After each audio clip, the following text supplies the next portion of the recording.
Hey, what's up YouTube? Houston here. And for those of you just finding my YouTube channel, welcome. Please remember to hit that subscribe button and that bell. And for those of you that's been following me and supporting me, salute. And for my favorite patrons, always double salute. Now, today's video, we're actually going to be talking about how to start a business in California. So if you are a resident of California and you're an entrepreneur and you're starting up your business and you're trying to figure out what it is you need to do to start your business, well, this video is for you. Now, here's the outline of this video. We're going to talk about what is the best state to set up your business in, because a lot of us, we hear Delaware and all that stuff, but we're going to talk about it. Best lendable NAICS code, the best banks you should open up your business with, which net 30 accounts are the best for your new business, easiest first business credit card, and what business lenders you should get your first business loan from. Now, here's the thing. Do not create your LLC or your regular business in one of these states, all right? Nevada, Wyoming, Delaware, South Dakota.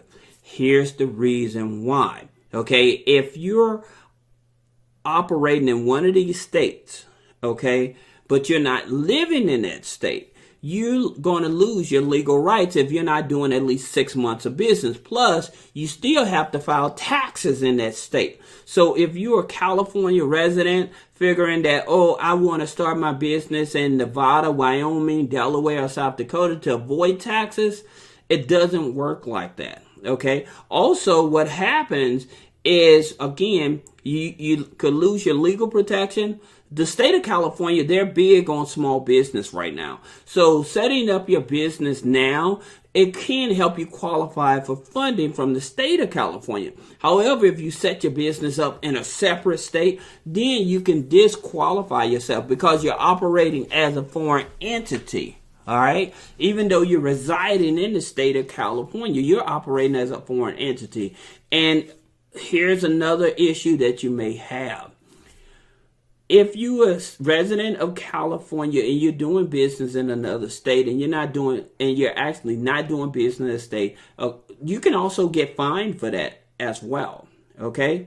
Not only for not filing the taxes in that state, but in terms of whatever legal obligations you may have in that state that you're not actually following, you can actually be fined for that. So that's the reason I tell you, if you're going to open up a business in California, register your business in California. If you have any questions about how to set up the business in California, then click the link, check out HoustonMcMiller.net or three-way funding, schedule a one-on-one consultation.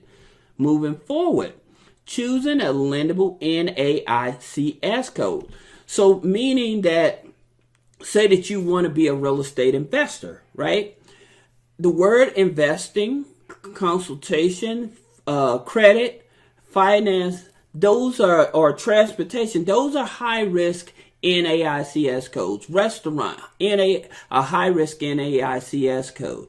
All right. So this is very important because a lot of people, when they try to get funding from traditional lenders, not saying it's impossible, but they make it very challenging when you have a high risk NAICS code. Like I said, if you're into real estate, you plan on becoming a real estate investing, then you probably want to become a marketing agency for a real estate company. That would be your NAICS code. If you are opening up a restaurant, you don't want to tell them you're opening up a restaurant. You want to tell them that you're in the food distribution type of business, okay? This is very important so that you can be able to get the maximum amount of funding instead of the minimum amount of funding. Also, the structure of your business, whether you're going to be a pass-through or a DBA, a LLC, a S Corp, because those type of business, one owner, most lenders, they look at you as a small. So if you're going to set up your business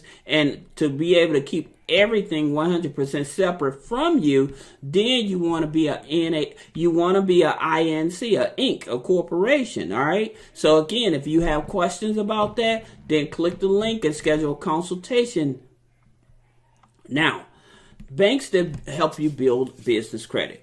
You have American Express, Chase, Capital One. Okay, I want you all to understand this.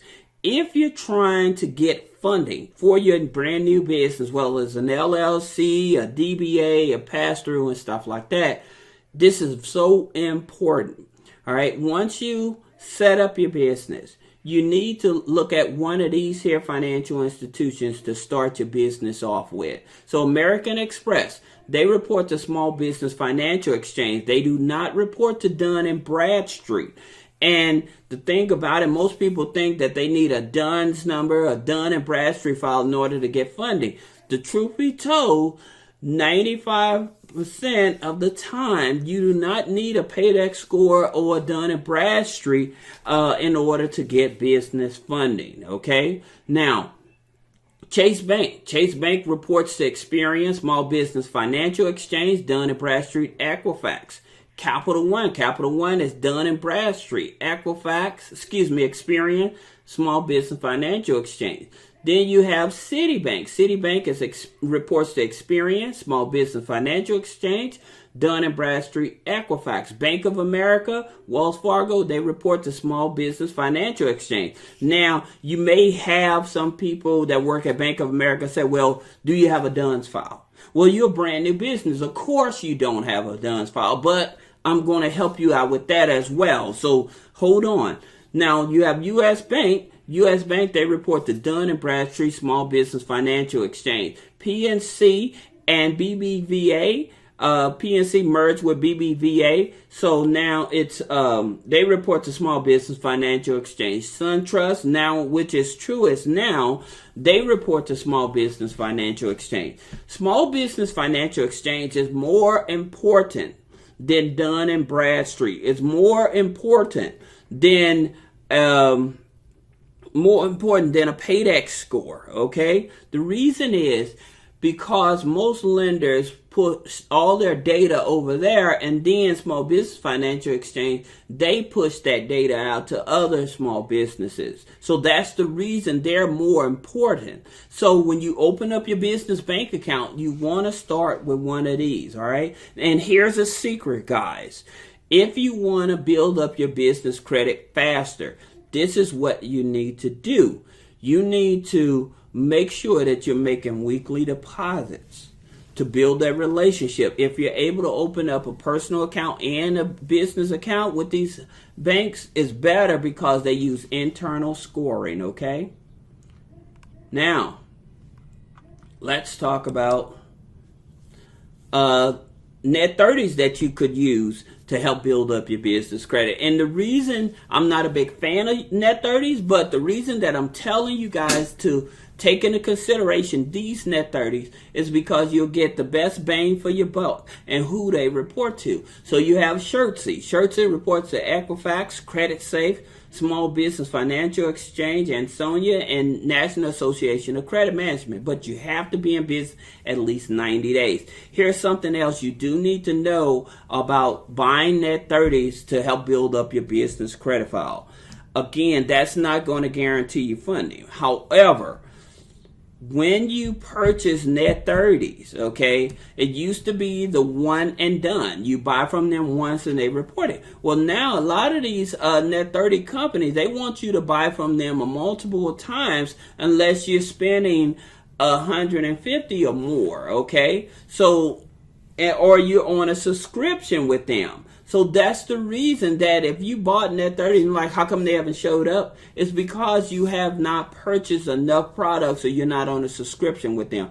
Also, some of these companies, they're charging an annual fee now. So an annual fee may be anywhere from $59 up to $99. Just keep that in mind so that way you understand what's going on with net 30s. Now, Summa Office Supplies, they report to Experian and Equifax. However, they will give you a reference letter to be able to share with the other business credit bureaus. Now you have Quill. Quill, the reason I chose them is because not only do they report to Experian and Dun & Bradstreet, but they have a mechanism. So if you're on a shoestring budget and you need some extra income to help you with the marketing, whatever, Quill is the only company that has a component in it that actually allows you to do that. Okay. Then you have Wise Business Plan. Now, that doesn't mean you have to buy a business plan from Wise Business Plan. However, they report to Experian, Equifax, Dun & Bradstreet. Okay, so they have other business credit products that will report to Dun & Bradstreet, Experian, and Equifax. Now, NAV you have to either get the Business Boost or the Business Loan Builder program in order for them to report. And for some of these guys, I put it down in the description. Now, in terms of first credit cards for your California business, these are the credit cards that I would choose to go to. Now, if you have a challenging credit or bad credit, then you may want to consider the Capital One card because all you need is a 580 credit score. All right. Now, they may pull from your FICO 8. Sometimes they're pulled from your Vantage TransUnion. But they do report to the Business Credit Bureau. So if you get a small dollar amount, trust me, use it. Use it, pay it back, use it, pay it back, because it's going to be reporting to the business credit bureaus, so that way other lenders can see you're actually using credit cards and stuff like that, so they can give you more. Now, you have Wells Fargo secured business credit card. Now, you have to put money on this. However, it still reports to the Small Business Financial Exchange. So you don't want to miss out on any type of company that's going to help assist you build up your business credit file. All right. So their secure card goes from $500 to $25,000. Right? It doesn't matter about the time in business, doesn't matter about the revenue. Now, they pull from Experian FICO 9. Then you have DIVVY. Now, DIVVY is a fintech company, all right? But this is so important that a lot of guys miss the opportunity. Now, DIVVY reports to Small Business Financial Exchange and Dun & Bradstreet. Okay, they do a soft pull on your Experian file, and the minimum credit score is a 550 with them. So if you apply with DIVVY and you don't automatically get a line of credit, all right, they have a second option. And I tell people, even if you don't get the first option, still go for the second option. The second option is the Credit Builder program. That means that it's like secured, right? So you're paying money up front. However, you just want to make sure that their data is reporting to your business credit file. That's the reason I tell people, even if you, even if you get denied an instant credit card, okay, what you need to do, instant line of credit with DIVVY, what you need to do is get into their credit builder program so that data can still report. Now, say that you have good credit. Okay, so say that you have good credit and you have a brand new business, or say that you have an existing business, right? And you're trying to get funding and stuff. Then Capital on Tap, all right? So they work with new businesses or existing business, but the average revenue has to be about $30,000. So if you don't have $30,000 in revenue, then of course your regular income plus your personal credit will probably be the leverage. Now, they will do a soft pull, and they're going to pull your Experian FICO 9. Now, if you're a sole proprietor, Capital on Tap currently does not work with sole proprietor. So you have to be an LLC or S Corp or incorporated. And again, for those of you that need to be set up as a corporation, click the link below and set up a consultation in the description. All right.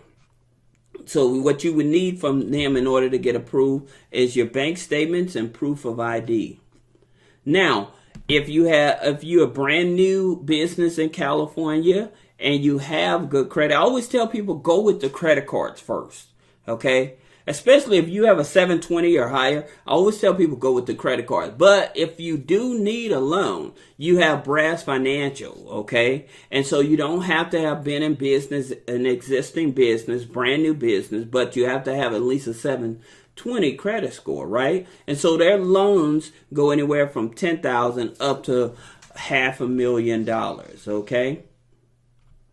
Now, you also have a company like Seek Business Capital. Again, 680 credit score. Loans go from $10,000 up to $150,000. No time in business, no business revenue. All right. Now, ACCION. ACCION, again, this is something, when I was talking about small business financial exchange, this is also something that can play a factor. So if you have a low credit score, but you have cash flow, like ACCION may be able to help you get business funding. Now, if you're a brand new business, but have a decent credit score and you're able to show a business plan and you have a recommendation from SCORE or Small Business Development Center, then they will consider to give you a business loan as well. All right. So for those of you that may have questions about setting up your business, about getting business funding, and you need help, click the link in the description or head over to 3-Way Funding or HoustonMcMiller.net. Thank you.